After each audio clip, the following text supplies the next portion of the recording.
Erev Tov. J'ai juste Chodesh Tov, c'est juste un problème pour mettre le texte. Je ne me souviens jamais comment on fait. C'est pas mon truc, la technologie. Car le parachat de Korach, après la Kabbalah, je voudrais faire référence d'abord à. On va essayer d'aller doucement. C'est un dossier qu'il faut prendre avec des pincettes. Je comprends ce que ça veut dire. La révolte de Korach, je vais essayer d'aller très très doucement parce que les gens comprennent mal. L'année dernière, il y a des gens qui m'ont dit c'est une catastrophe, etc. Bon, c'est marqué aussi dans les sikhot du Rabbi, mais il faut juste s'arrêter à un certain degré et comprendre ce qu'on veut dire là-bas. Le Rabbi dit la chose suivante, il dit que les chéifs, le désir de Korach, comme tout juif au départ, c'était pas mauvais. Attention, il faut bien s'arrêter. Pirkei Avot, la Torah, tout le monde en parle. Machloket, Korach, Vechol Adato, Machloket de Korach et tous ceux qui l'entourent. Il sera que sache quand même que, excuse-moi, il sera que te couper, Oui. que comme tu es co-animateur, tu peux admettre les gens quand Ok. ils rentrent dans la salle. Mais toi, tu m'as dit que c'est toi qui. Alors, il faut que je le fasse. Non, s'il y a des gens qui viennent, toi aussi, tu peux les admettre. Ah, ok.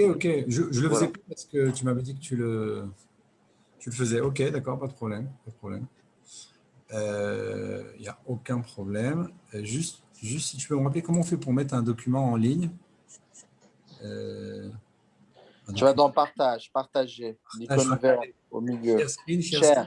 Share en anglais. Après, c'est quoi? Après, il y a one participant, multi-participant, advanced sharing. Non, quand tu fais share. Ken. Et après, qu'est-ce que tu... Voilà, ok, je passe sur le bon truc, ok, comme d'habitude. Ok. Voilà, c'est bon. C'est terrible, hein? C'est terrible. Non, c'est bon. Terrible. Qu'est-ce qu'il faut? Matériel. On va y arriver. Ouais, magnifique. Juste on va le grandir un peu. Alors, c'est pas le halon, il n'est pas fini, mais on commence à y être. Alors bon, le Rabbi, il dit comme ça la chose suivante. Il dit, Korach, au départ, il n'y a pas une mauvaise intention. On va prendre le dossier encore plus largement. Chaque juif, il a un Korach Atzum, il a une force, il a un effet Chelek Eloka, la partie de Dieu.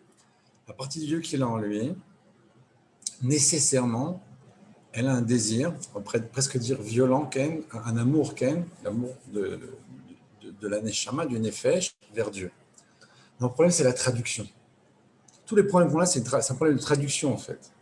Les Meraglim, ils avaient des bonnes intentions. Ça aussi, le Rabbi l'explique, et d'autres sages. On sait que leur but, c'était d'étudier la Torah, etc. Ce n'est pas ce qu'on leur a demandé. On en a parlé la semaine dernière. La manœuvre, c'est quoi? On t'a demandé de voir le terrain. On ne t'a pas demandé de donner un avis. Quand on te donne l'avis, c'est déjà au-delà de ce qu'on t'a demandé. La demande, elle est géographique, stratégique, militaire. Alors, après, il y a l'intervention de forces. Okay.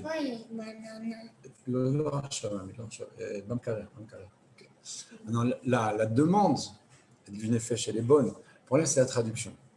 Alors, il y a un désir, le Rabbi, il y a deux formes de tzadikim, on l'a dit la semaine dernière. Il y a ceux qui sont dans leur tour d'ivoire, qui pensent à leur confort, on va dire, spirituel, et il y a ceux qui font Messirut Nefesh. Entre Moshe et les Meraglim, c'est la différence. Ou Yehoshua et Kalev et les autres Meraglim. C'est le fait d'être prêt à donner sa vie pour l'autre, le fait d'accepter d'avoir un bitoul par rapport à Dieu, etc., par rapport à Moshe. Les hommes de Moshe, comme on dit, Anshe Moshe. Alors maintenant, le problème de Korach, d'une autre façon, dans une autre paracha, c'est le même problème. Il y a un désir profond, parce que c'est un Nefesh, c'est un juif au final, d'être quoi? D'être Kohen Gadol, d'être Nassi. Alors après, bon, effectivement, il y a des ratés. Alors, la raison, justement, la chose, c'est quoi? C'est Korach Vechol Adato. Pourquoi Adato? Pourquoi l'assemblée? On ne parle pas de la masculinité Korach uniquement. Demande à maman, parce que je suis dans le chiot là. Demande à maman. Ok. Alors maintenant, la traduction de Korach, c'est quoi? C'est-à-dire, ça me revient aussi. Alors, bon, tout le monde connaît cette explication, le fait qu'il va y avoir que Shmuel va descendre de lui, et que Shmuel est plus grand que Moshe et Aaron réunis. Donc il dit ici, Shmuel, qui est plus grand que Moshe et Aaron, descend de moi. Kavachomer, en plus forte raison que moi-même, j'ai la capacité de régner, de recevoir, d'être Kohen Gadol, d'être Moshe, etc. Alors, ça veut dire qu'au départ, alors pourquoi c'est Adato? Pourquoi son assemblée? Il y a deux extraits qu'on va citer comme ça verbalement dans la Gemara. Il y en a un qui parle de la femme de Korach. La femme de Korach était très riche, Korach, donc elle était parée de bijoux, de diamants, de robes, etc. Mais ça ne suffisait pas. Donc, elle avait toujours un désir d'avoir plus. Et dans la Gemara, on relate le dialogue entre Korach et sa femme. Je ne suis pas en train de défendre Korach, je ne suis pas en train de dire que ce que Korach fait, ce n'est pas juste, etc. Je vais expliquer comment ça commence, qu'est-ce qui s'est passé à l'intérieur, dans sa tête, dans son effet, dans son entourage. Ce qui s'est passé, c'est que le fait que sa femme elle lui a dit, voilà, Moshe t'utilise. Et répondant, il dit lui aussi les Lévis, comme nous. Il dit, regarde, il a fait de vous des personnages ignobles, comme ça, vous rasez la tête, vous rasez tous vos cheveux, etc. Mais lui aussi, il a fait. Il y a tout un dialogue comme ça là-bas où on voit que Korach prend la défense de Moshe. Ça semble étrange, on dit, mais lui, il a agressé Moshe constamment. Il a voulu prendre sa place. On voit qu'il y a une violence entre Korach contre Moshe. Or, quand on regarde à la base le dialogue qui existe entre Korach et sa femme, à ce moment-là qu'elle a tout fait pour lui montrer que Moshe est en train de prendre... C'est-à-dire qu'en fait, ça a commencé chez elle. Elle a introduit chez Korach cette jalousie, cette violence, cette haine. Et à la base, quand on lit les discussions là-bas, quand on voit la discussion, on se rend bien compte que Korach, il a une espèce de tmimout, une espèce de pureté comme ça. Il dit, mais pas du tout, regarde, Moshe, il est comme nous. Moshe lui-même s'est rasé complètement, Moshe, etc. Et alors, au fur et à mesure, bon, ce n'est pas la seule. Elle va le pousser à bout, elle va créer chez lui cette violence. Les autres, c'est Datan Vaviram. Juste un point qui est très important, c'est que le mot rachat, dans la Torah, dans le Tanakh, il est employé, je ne sais pas, 500 fois, 600 fois. Écoutez bien, c'est très important. Une seule fois dans la Torah, le mot de rachat ou de rechaïm, ceux qui sont mauvais, quoi, foncièrement mauvais, qui font la faute, etc., volontairement, il est employé une seule fois dans la Torah avec le nom d'une personne ou deux personnes. Ce sont Datan et Aviram. Okay. Toutes les autres fois dans la Torah, on parle d'un groupe d'individus, on parle de personnages, on désigne des gens, mais de façon globale. Le terme de rachat n'est pas positionné par rapport à quelqu'un. Il est mentionné, encore une fois, 500 fois, 600 fois, je ne me souviens pas, un nombre incalculable. Et à chaque fois, on parle de personnages, on parle de gens qui sont... Mais on n'a pas de nom, il n'y a pas de nom en face. La seule fois où il y a des noms qui sont donnés, c'est Datan et Aviram. C'est d'ailleurs ceux qui vont, entre guillemets, balancer Moshe chez Paro. Paro, okay, Moshe va tuer l'Égyptien. Et là, à ce moment-là, vont venir, ils vont dire, bon, ils vont faire de la réchiloute, ils vont dire à Paro, tu vois, c'est Moshe qui a... Puis il y a un fameux épisode où ils vont dire, mais tu vas nous tuer comme tu as tué l'Égyptien, okay? Est-ce que tu vas dire, okay, organise, est-ce que tu vas nous tuer comme tu as fait là, le chemin de forage, pour prononcer le nom. Donc ils sont au courant, ils vont dénoncer Moshe chez Paro, et plus loin que ça, ils vont même lui dire, mais attends, tu vas essayer de nous tuer à nous aussi. Et à ce moment-là, le terme de rachat dans le chômage, dans la Torah, est employé sur ces hommes-là, pour vous dire à quel point la gravité, d'accord? Donc c'est les premiers versets dans la paracha, Korach, Datan, Aviram, ils sont là avec lui. Donc Adato, l'entourage de Korach, c'est sa femme, qui est terriblement mauvaise, et Datan et Aviram. Ces deux personnages-là qui sont appelés Rechaïm, encore une fois, sont les seuls dans toute la Torah. Si je m'abuse, il faut vérifier, peut-être que je me trompe.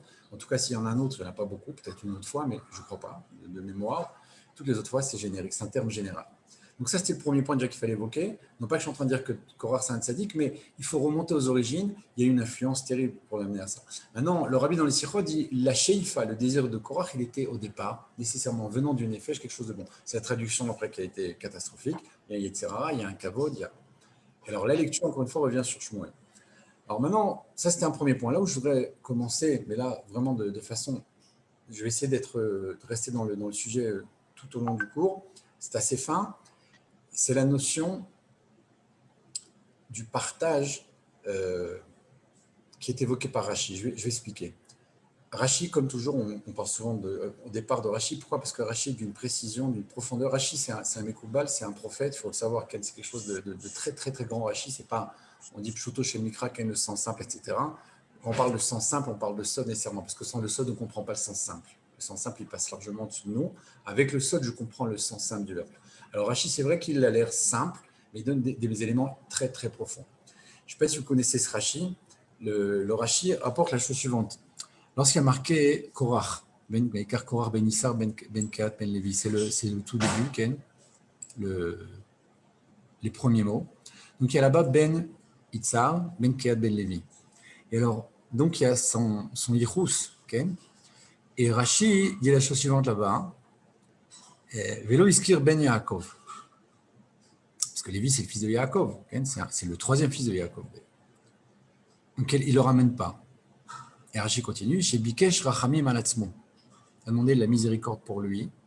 Chez Lo Isacher Shmo al Machloktam. Pour pas qu'on rappelle son nom sur la Machloket. Et qu'est-ce qu'il ramène comme pasouk, comme verset? Il ramène le verset suivant.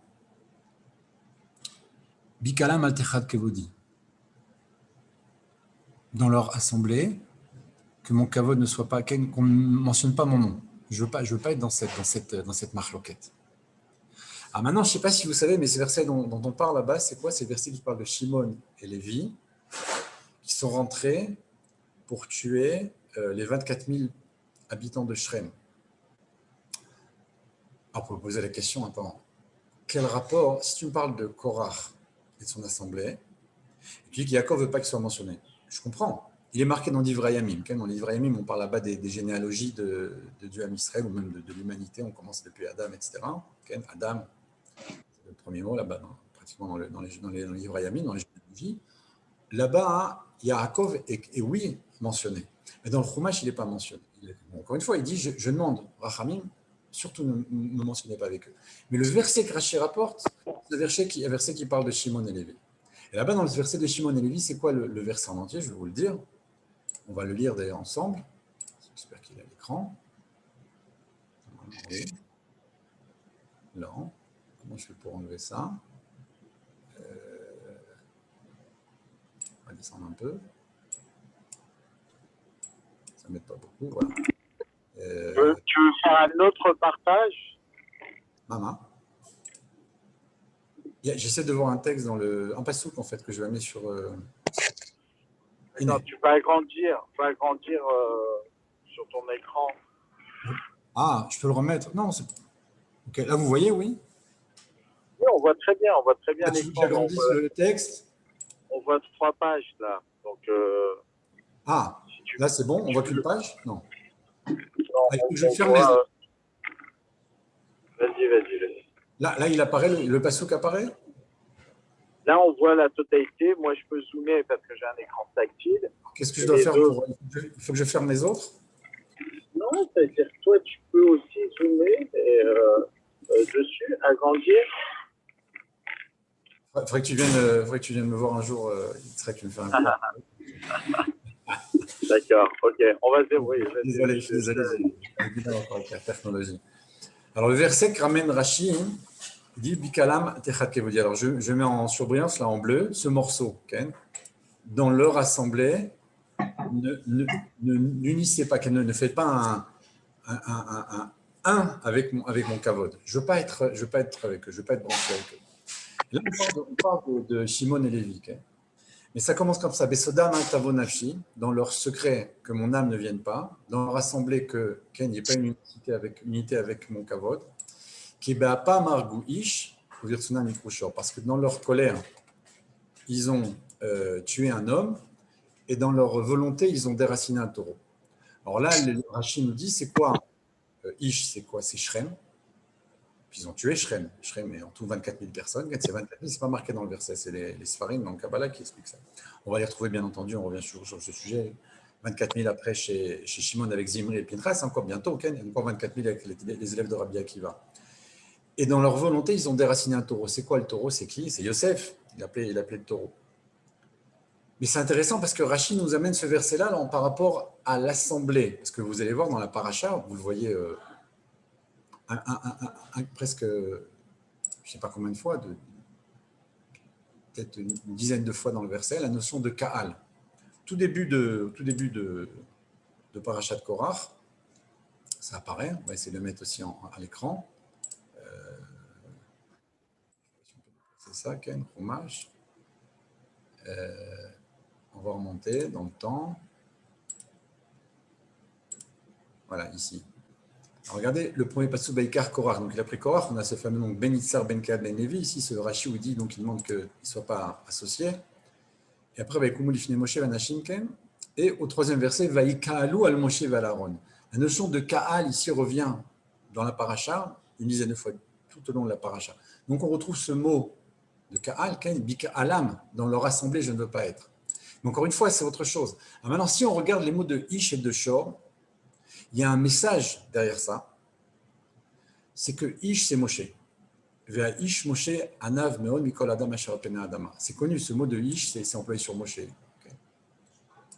Ish à Elohim, l'homme Dieu, okay. L'homme Dieu en traduction littérale. Et là, Gemara dit moitié homme okay, en bas, moitié Dieu en haut. C'est pas moi qui le dis, hein, c'est marqué dans la Gemara. Il faut comprendre ce que ça veut dire. Elohim, c'est le juge, Elohim, c'est l'ange, Elohim, c'est celui qui est le représentant de Dieu sur terre. C'est pas Dieu, mais il est homme-Dieu. Okay, prendre avec des pincettes, encore une fois, c'est des notions très très fines, mais c'est ce qui est marqué. Je cite la Gemara. Donc, moitié homme, moitié Dieu. C'est pour ça qu'il est complètement annulé, c'est pour ça qu'il va descendre la Torah, c'est lui qui va sortir le Israël d'Égypte. Il fait des choses qui sont impossibles, en fait. Donc, pour être à ce niveau-là, il faut être totalement annulé. C'est ce qu'il aime. Sa bouche, c'est la bouche de Dieu, etc. Il parle avec Dieu en plein jour, il n'a pas besoin de rêver, il n'a pas besoin de tomber dans une extase. Moshe, c'est quelque chose qu'on ne maîtrise pas. C'est le seul, c'est le maître des prophètes. Alors maintenant, quand il dit Bik Alam, Sodam, ne m'associez pas avec leur assemblée, avec leur... Il dit parce que Be'apam Argou Ish, dans leur colère, ils ont tué un homme. Ils ont voulu tuer Moshe. Birsonam Mikrouchor, c'est qui le Shor? C'est Aaron. Pourquoi c'est Aaron? Je vais expliquer très simplement. Qu'est-ce qu'il a fait Aaron? Ce qui d'ailleurs lui est reproché, c'est pour ça que ses 2 fils sont morts, etc. Il y a toute une suite à ça. C'est que Aaron, quand ils sont venus le voir, le rêvera, pour lui demander de fabrique-nous un dieu, il va utiliser un tasse, ce fameux tasse, cette amulette sur lequel est marqué Aléchor, monte le taureau. C'est quoi? C'est Yosef. Quand ils vont partir, il y a ce midrash qui dit que Moshe est là à rechercher le corps, le sarcophage, parce qu'en Égypte, le sarcophage de Yosef. Le midrash est là-bas, tout le peuple est en train de chercher l'or et l'argent à amener, parce que c'est l'or de Dieu, c'est marqué. Ils vont, il y a Doa Teda qui Yerzechan, Ken, Vachetz, Vachechen Yertsu Bechush Gadol. Après, ils vont sortir avec un grand rouge. C'est Dieu qui le demande, ça fait partie du verset.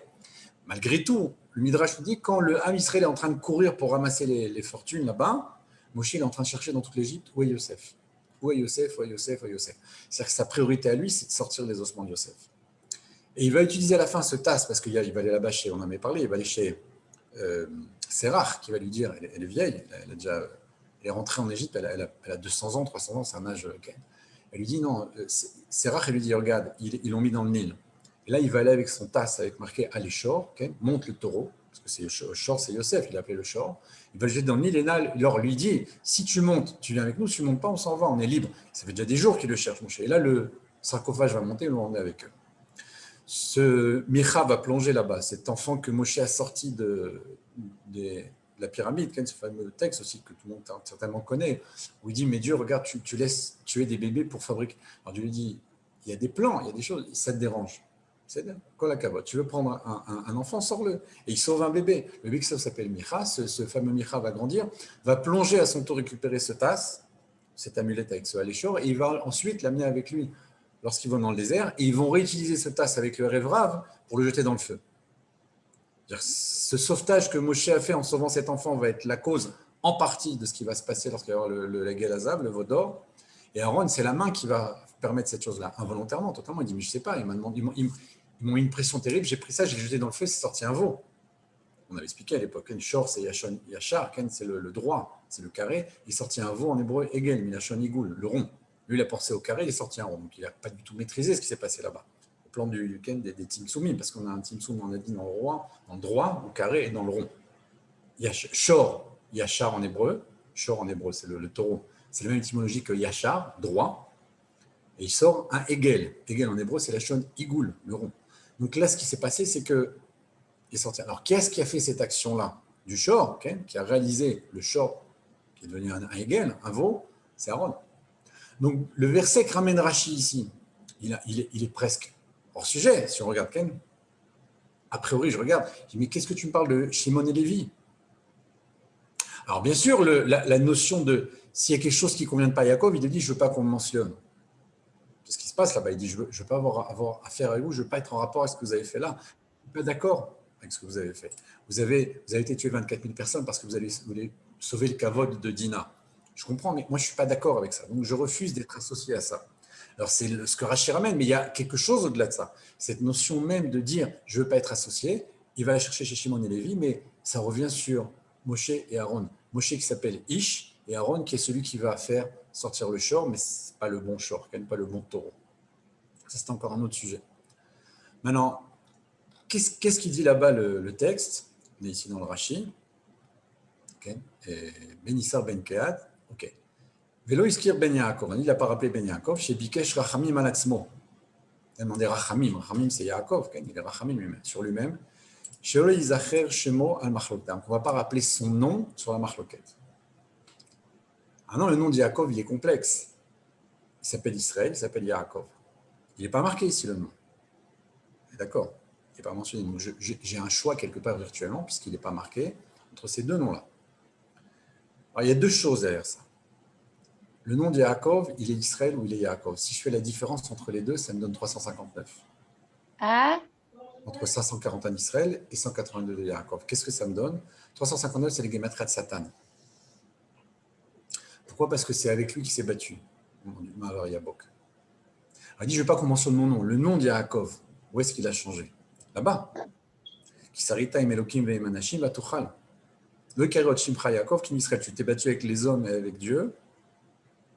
Okay, encore une fois, tu as gagné.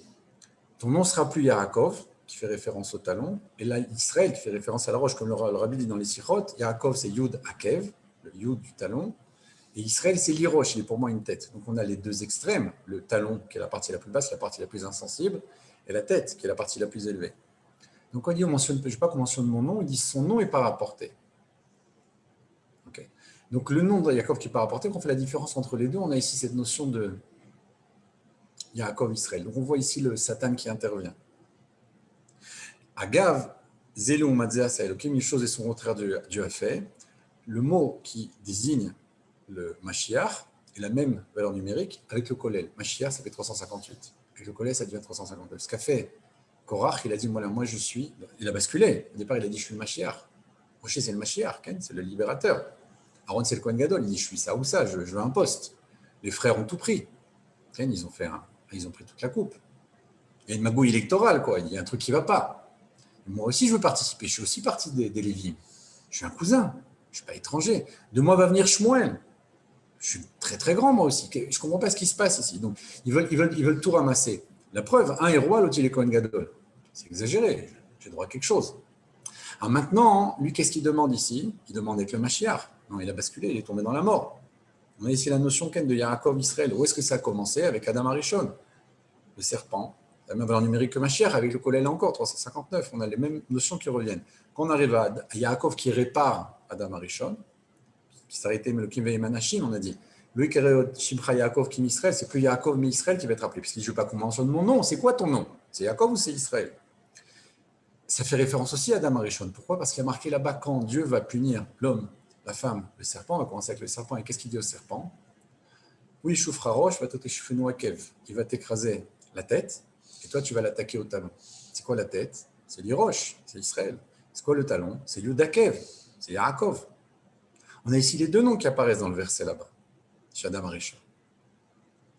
On voit à quel point le combat que mène Yaakov, il est attaché, comme à notre habitude, au tout début de la Torah. Adam, Chava, le serpent. Et ce combat-là, il va le mener, mais lui, il va réussir, il va le battre. Donc il dit mon nom à moi. Je ne veux pas qu'il soit associé à ça. Ou c'est Mashiach. Je veux pas que ça rentre dans cette histoire. C'est trop grand, c'est trop important. Or, c'est ce qu'essaie de faire Korach. Parce que ça commence là-bas. Qu'est-ce qu'il dit le serpent? Le serpent, valeur numérique, Mashiach. Il ne nous apprend rien. C'est une lutte au finish. On est tout en haut. On a Adam Arishon, c'est toute l'humanité. On a le serpent, c'est tout le mal dans le monde. La fin est reliée au début. Aujourd'hui encore, on attend quelqu'un qui va sauver toute l'humanité. Là, on a un qui va donner 8 milliards de personnes. On a 8 milliards de personnes qui attendent une personne. On a toujours un face à tout. Okay. À l'époque, à ce moment-là, les lumières, elles sont leur paroxysme, elles sont top. On a Adam Arishon qui est Yetzir capable, création des mains de Dieu. Et on a le serpent qui est le mal absolu. Avant qu'il leur parle, avant qu'il fasse manger, etc., il n'y a pas de Yetzir, il n'y a pas de mal chez eux, ni chez Adam, ni chez Chava. Donc ce combat-là de qui est le Mashiach, d'un côté Adam qui est Mashiach, donc 358 en numérique, et le serpent, Nachash, en hébreu, 358, c'est pas par hasard. On a ici une égalité de force. Qui va gagner? Quand on vient après chez Yaakov, on prend la différence entre Yaakov et Israël, puisque c'est les deux noms, il dit il ne sera plus Yaakov mais Israël. Ça fait 359. C'est Mashiach avec le Kollel. Pourquoi je vous parle du Kollel depuis tout à l'heure? On va comprendre maintenant. C'est important cette notion-là parce qu'on voit ici quelque chose de très très profond. C'est que Korach, qui veut prendre cette place, elle n'est pas du tout anodine face à Moshe, face à Aaron. Si on regarde le nom de Korach, il a une valeur numérique de 308. Okay, il est marqué Chasser en hébreu. Chasser, c'est-à-dire qu'il n'y a pas le Vav. Ce n'est pas Kouf. Vav. C'est Kouf Reshret. Vous voyez ici en surbrillance. Ça fait 308. Si je prends ce qu'on appelle les lettres et le Kollel, j'obtiens 312. Okay. 312.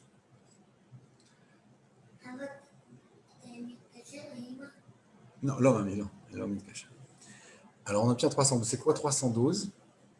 C'est la notion de Yeshev, Yashav. C'est la numérique de Yashav. Qu'est-ce qui s'appelle Yeshev ou Yashav? C'est Yaakov. Ish, Tam, Yeshev, Oalim. Je vais vous expliquer. Si on regarde, on va revenir sur notre texte du départ.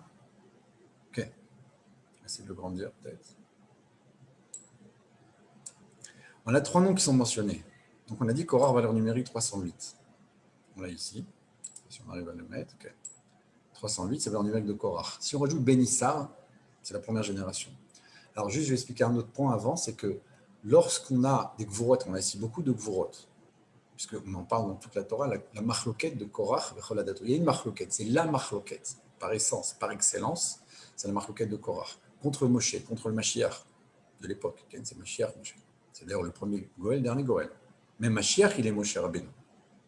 C'est marqué. Donc il est aussi Moshe Rabbeinu, comme il est David, comme il est Yosef. Donc la lutte de Korach, elle est contre le Mashiach. Il veut être le Mashiach, en fait. Donc si je prends Korach, j'ai le numérique 308. Alors quand on parle de Amtaka, en hébreu, dans la Kabbalah, on parle d'adoucissement. C'est quoi l'adoucissement? Il y a des Gvurot, et on a beaucoup de Gvurot. C'est une mort terrible, c'est une lutte terrible, il y a quelque chose de très violent là-bas. Quand on parle de Gvurot, de sévérité, de choses dures, on explique dans la Kabbalah que les Gvurot ne sont adoucis que dans leur source. C'est-à-dire, lorsque j'ai préservé quelqu'un est malade, le médicament qu'il va prendre, c'est un petit peu la maladie. Le vaccin, c'est inoculer du mal existant en petite quantité pour que le corps apprenne à se défendre, etc. Vous savez comment ça marche. Donc j'adoucis les Gvurot, j'adoucis le virus avec le vaccin. J'adoucis une chose avec son origine. Je ne peux pas amener un médicament qui n'a aucun rapport. Il faut que je sois lié profondément, même si en petite quantité ou d'une autre façon, avec le mal lui-même pour pouvoir le soigner. Au niveau de la maladie, je parle, mais c'est pareil pour tout. Les Gvurot ne sont adoucis que par leur source. Chez Korach, il va devoir avoir un adoucissement, on va devoir adoucir ses Gvurot. C'est pourquoi le verset cite ces premiers mots, Benitzar, Benkan, Benlevi. On a dit Yaakov est pas ramené. Benitzar, c'est un premier degré. C'est l'adoucissement. Pourquoi? Parce que le Shoresh, la source, ils sont adoucis que dans leur source, nous dit la Kabbalah. La source, c'est la personne qui précède. En hébreu, le nom Elohim, par exemple, qui est le nom de la Gvura, je l'adoucis en prenant les lettres qui précèdent. La lettre qui précède, c'est la source. Alors, le Lamed de Elohim devient Kaf. Le Kaf, entre guillemets, c'est le papa du Lamed. La lettre E devient Dalet. Dalet, c'est le papa du E. Chaque lettre, la lettre qui la précède a une force supplémentaire, supérieure. Donc, la lettre qui précède est le père de la lettre qui va suivre, entre guillemets. C'est une image. Chez Korach, c'est la même chose. Korach, Itzar, qui est son père, c'est l'adoucissement. On est une génération plus haut, la première, celle qui le précède. Quand je suis à Kehat, c'est pareil, je remonte encore une génération. Puis ensuite, Lévi, qui est le fils de Yaakov. Là, on s'arrête. Donc, j'ai 3 générations. Je rajoute ces 3 générations, j'obtiens 311. Lorsque Yaakov dit « je ne veux pas qu'on en soit mentionné », Yaakov, il est celui qui fait le lien entre tout le monde, c'est Israël. Israël, c'est tout le monde. Israël, c'est après Abraham et Yitzhak. Israël, c'est l'ensemble, c'est le meilleur des avots, c'est le 3e, etc. Donc Israël, il n'est pas mentionné ici, il est seulement en allusion. Donc c'est ce qu'on appelle le kollel. Si je rajoute le kollel en hébreu, le kollel, c'est le mot qu'on rajoute dans les gématriotes. J'obtiens 312. 312, c'est Yeshev, Yashav, Ish, Tam, Yoshev, Oalim. Yaakov est seulement là en filigrane. Il existe, on sait que c'est Yaakov au-dessus de Lévi. Tout le monde le sait, Yaakov, c'est le père de Lévi. Il dit, je ne veux pas qu'on mette mon nom, j'en supplie. Donc le Rachamim, qui demande, c'est que son nom ne soit pas mentionné. Donc j'arrive ici à Yeshev. Où est-ce qu'on voit ça? On voit ça dans un texte de Rabbi Levi Yitzhak, le père de Rabbi. Peut-être pas sur ça. il le mentionne là-bas dans un autre contexte, mais on peut le ramener ici de façon très claire. Il y a chose suivante qui dit, il y a un passage qui dit « L'adril o havai yesh ». Je vais faire donner comme héritage à ceux qui m'aiment, à mes aimés, yesh. C'est quoi yesh? Il y a. Alors là-bas, les commentateurs disent c'est quoi yesh? C'est shai, c'est 310. Je donne à ceux qui m'aiment 310 mondes. Et là, Rabbi Yitzhak explique qu'il y a 103 mondes et 104 mondes. On va expliquer. Abraham, c'est le père premier en chesed. Donc lui, eh bien, on va lui échoir 103 mondes dans l'axe de droite. C'est ce que explique Rabbi Yitzhak dans son livre. Lorsqu'on arrive à Yitzhak en Gvura, il y a aussi 103 mondes. Lorsque j'arrive à Yaakov, il y a 104 mondes. En tout, ça fait 310. Les Anchil, Ohavai, Yesh. À mes bien-aimés, je donne Yesh. Ce commentaire est connu. Shai, Olamot, 310 mondes. On voit très bien qu'il y a une différence entre Abraham, Yitzhak et Yaakov. Chacun a 103. Et Yaakov, il a 103 plus 1. C'est le Kollel. Pourquoi c'est le Kollel? Parce qu'il est l'axe central. Et Rabbi Yitzhak continue là-bas, il va encore plus loin. Il dit parce que Yaakov est lié en mettant avec Abraham. Si je prends 104 et 103, ça fait Raz. Ça fait le secret. Si d'ailleurs, dans leur secret, je ne veux pas être associé. Dans leur assemblée, je ne veux pas être. Alors, cette notion ici de 103, 103 et 104, eh ben, c'est le Kollel. Yaakov, il est au-dessus. C'est un de plus. Si on rajoute les deux lettres de Yesh, d'ailleurs, à Yesh, on obtient Yeshev, encore une fois. Il y a une autre allusion dans les Télim. Ashrei Aish Asher Lo Halach Ba'atzat Reshaim. Ceux qui ne vont pas dans le chemin des. C'est qui Lo Halach, qui ne vont pas? C'est Avram. Lech Lecha, il est parti pour Dieu, sur l'ordre de Dieu. Il ne va pas dans le chemin des méchants. Lo Uvderech Hataim Lo Hamad, celui qui ne se tient pas, qui n'est pas debout. C'est quoi? Qui est-ce qui se tient? La mode, c'est la mode Betokef, c'est-à-dire avec Vora, avec force. C'est Yitzhak. Moshav Litzim Lo Yashav, et dans l'assemblée des moqueurs, il ne va pas s'asseoir. C'est Yaakov. C'est une allusion, ce n'est pas marqué comme au niveau du texte même, il n'y a pas de pirouge sur ça. C'est un pirouge que j'explique maintenant ici. Ce n'est pas écrit à la base. Maintenant, ce qu'on dit ici, c'est Avram, Yitzhak, Yaakov. Alach, Amad, Yashav. C'est exactement Chesed, Vora et Tiferet. Donc la notion de Yashav, Ishtam Yoshev Oalim, ou bien alors Moshav Litzim Lo Yashav, c'est exactement ce qu'on dit ici. Rachid le ramène là-bas d'ailleurs aussi. Plusieurs fois dans le texte, c'est marqué qu'ils vont se moquer. Il y a beaucoup de moqueries là-bas. Quand ils parlent à Moshe, ils lui disent, mais du moins une pièce avec des milliers de mezuzot. Tu as besoin de mezuzot à la porte? Il dit oui. Tout le monde se moque, il s'éclate de rire. Un talit qui est complètement trélet. Vous connaissez ces questions, Ken? Je n'ai pas besoin de mettre un fil de trélet, il est complètement trélet. Moshe, il dit oui, tu as besoin. Tout le monde rigole de nouveau. Et là, Rachid dit, mais c'est de la letzanout. Ils sont létim, ils se moquent de Moshe. Ils rient de lui en public.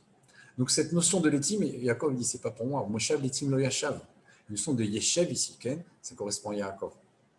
C'est quoi yeshev? C'est ce qu'on a dit ici. J'ai Korach 308, Itzar, Kehat, Lévi. Je monte chaque fois une génération. Il y a adoucissement, adoucissement, adoucissement. Ken, quand je remonte à la source, les Gvorot ne sont adoucis que dans leur source. Donc je monte le père, le grand-père, l'arrière-grand-père. J'adoucis à chaque fois Korach. Dans ce verset, c'est le verset qui l'adoucit, c'est la Torah. Quand j'arrive à Yaakov, il n'est pas mentionné, il est en allusion.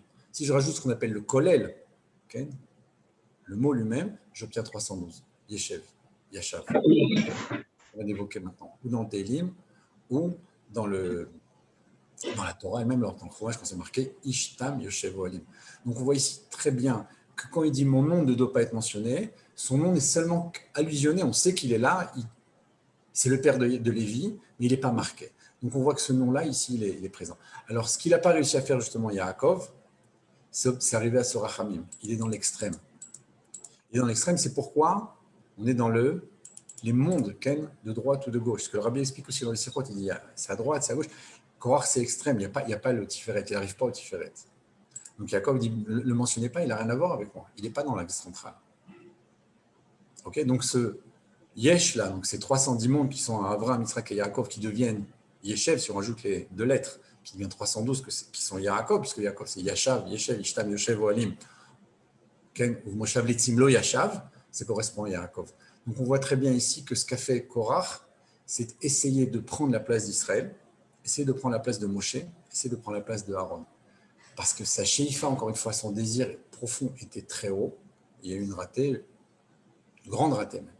Mais à la base, encore une fois, comme le dit le rabbi lui-même, au départ, il y avait quelque chose de profondément pur, entre guillemets, de profondément grand, parce qu'il voulait accomplir ce qui lui semblait être son but, sa place dans le monde, puisque Shmuel va venir de lui.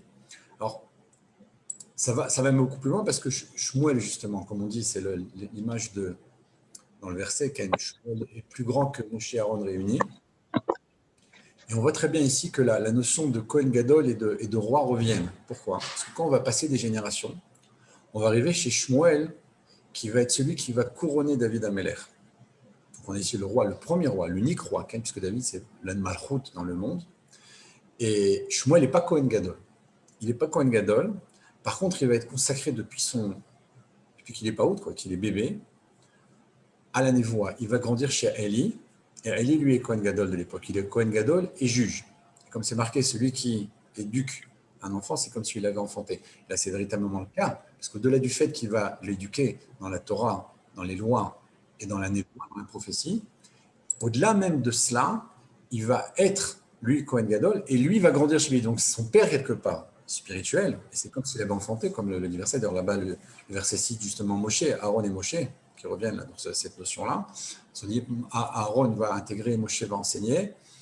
On voit ici que cette notion de Kohen Gadol et de roi va revenir des générations plus tard. D'ailleurs, où est-ce qu'on apprend tout ça? On apprend ça des Télim. La notion, le sujet de Korach dans les Télim, où est-ce qu'on le retrouve? On le trouve dans énormément de versets.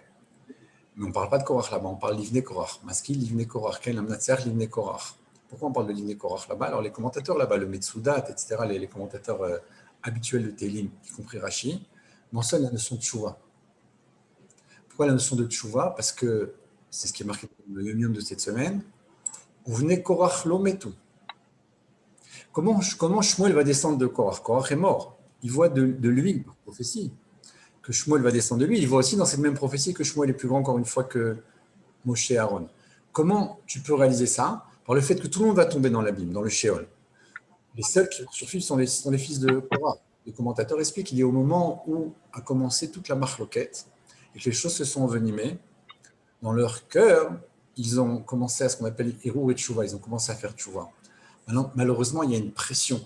Okay, il y a la Chatzrevrati, comme on dit en hébreu. Il y a la pression de l'assemblée, du mouvement de foule, et ils vont continuer. Mais à l'intérieur, profondément, il y a quelque chose, il y a un cédek, il y a quelque chose qui ne marche plus. Ils sentent bien quelque chose qui ne va pas. Et ils voient que leur père a perdu les pédales. Même si au départ, il avait un désir, encore une fois, il y a quelques années, au départ. On voit très bien que les choses s'enveniment, vont très très mal se terminer, que ça prend une très mauvaise forme. Et il y a un hirour de tchouva très profond. Il y a une tchouva chez eux. C'est pourquoi, comme encore une fois dans Yomim, c'est marqué il y a 2 jours ou 3 jours, je crois, il dit là-bas que au Bnei Korach, tous les fils de Korach ne sont pas morts. D'ailleurs, on a Parashat Pintras, on va les voir ressortir. Parashat Pintras, on voit Pitom, les fils de Korach qui apparaissent. Là-bas, Rachid demande, mais d'où ils sortent? Il dit, l'homme et tout. Ils ne sont pas morts. Pourquoi? Parce qu'ils ont commencé à faire tchouva, ils sont sortis vivants de l'abîme. Parce que là-bas, étant vivant, à Yomim, comme ça, tant qu'on est vivant, on peut faire tchouva. Même dans le Sheol, même dans le niveau le plus profond du mal, les endroits les plus noirs, il y a la possibilité de revenir. C'est ce qu'ils ont fait. Alors justement, c'est ça le lien. Donc le Télim là-bas que David écrit, il ramène à chaque fois l'Ivnei Korach. C'est quoi les fils de Korach? Il ramène là-bas cette notion de tchouva qui est essentielle chez David. Ken Shiviti Abayne Neglitamid, lui-même est conscient, pense avoir fait une faute, Ken avec Bathsheba, etc. Il a dû lui dire non, il n'y a pas de faute. Mais il est constamment dans cette notion de tchouva permanente. Ken, il pleure, etc. Il y a tout un dialogue comme ça dans le Midrash. On dit que Dieu lui dit non, tu n'as pas fait de faute, c'était Métournan, il y avait un projet, etc. Bon. Mais David a le sentiment qu'il doit faire tchouva. Il est constamment dans cette tchouva, 24/24. Donc il ramène les fils de Korach. Les fils de Korach, c'est l'essentiel par rapport à la tchouva. La même façon que Korach, c'est la marloquette, c'est le mal absolu contre Moshe, les fils de Korach, c'est la tchouva absolue. Alors où est-ce qu'on voit que c'est de la tchouva? Vous connaissez certainement ce texte de Pirkei Avot qui ramène les 10 choses qui ont été créées Be'erev Shabbat Ben Hashmashot. 10 choses qui ont été créées à la veille de Shabbat, au moment de la création, donc c'est juste avant le Shabbat. Certains des éléments qui sont ramenés sont Pi Haaretz, la bouche de la terre. Et là, le commentateur de Pirkei Avot dit c'est quoi la bouche de la terre? La bouche de la terre qui s'est ouverte pour ensevelir, pour engloutir Korach et son assemblée.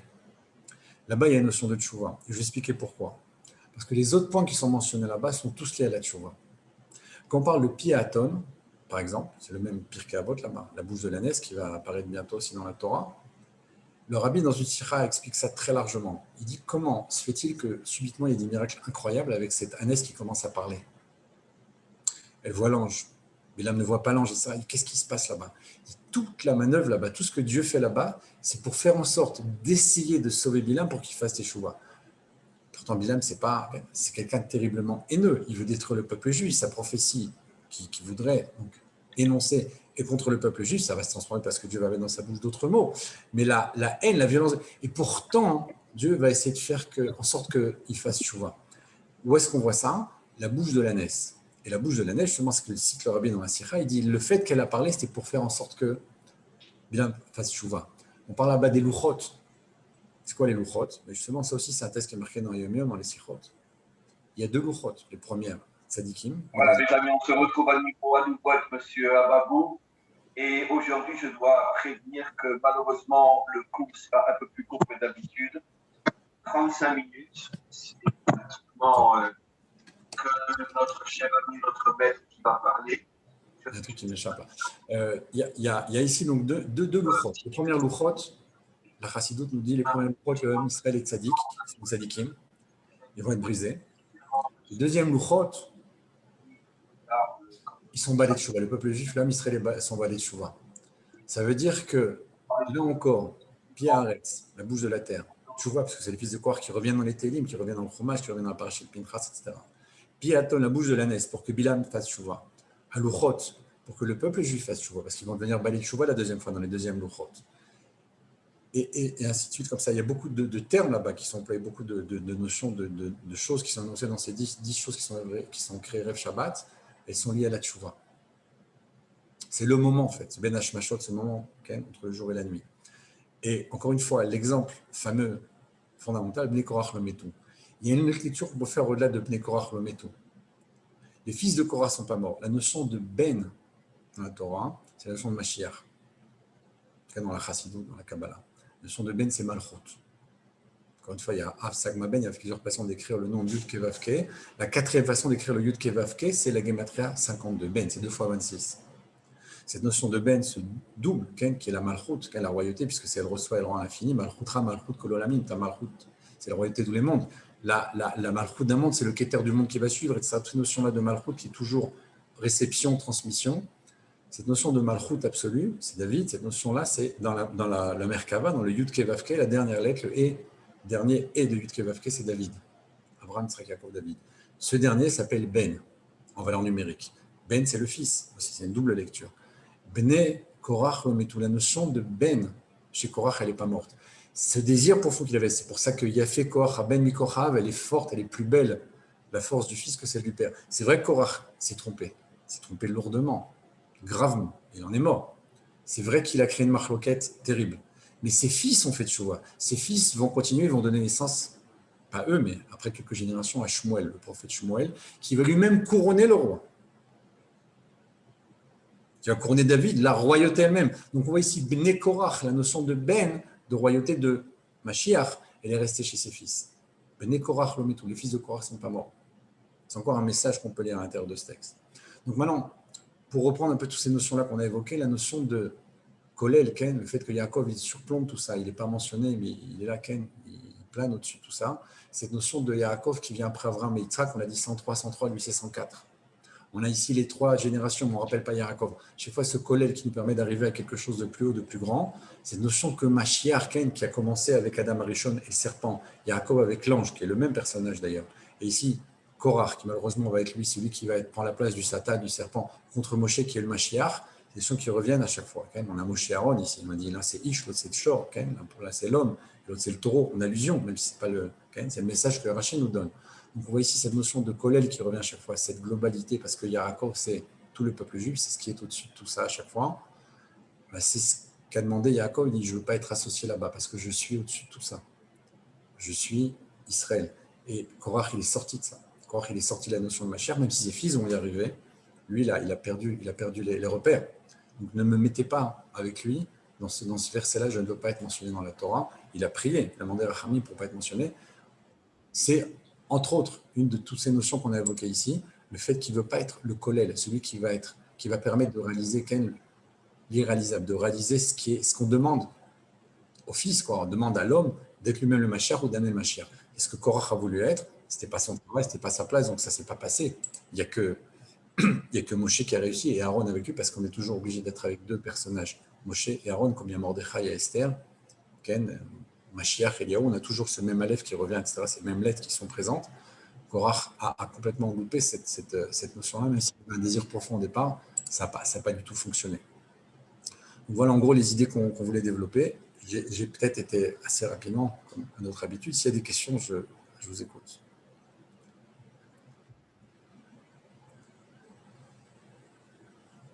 J'ai été trop vite, peut-être. Vous êtes avec moi? Des questions, pas de questions.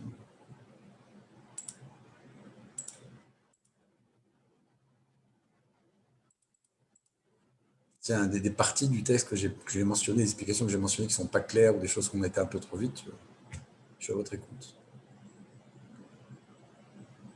Non. Toi.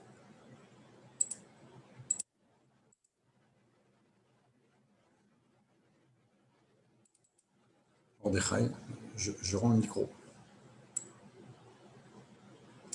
Oui, très très bien. Très bien, merci beaucoup. Merci Yitzhak. Merci à toi, merci à vous. Que des bonnes choses. Amen. Chodesh Tov, Mashiach, Bezrat Chodesh Tov. Hashem. Hodayam.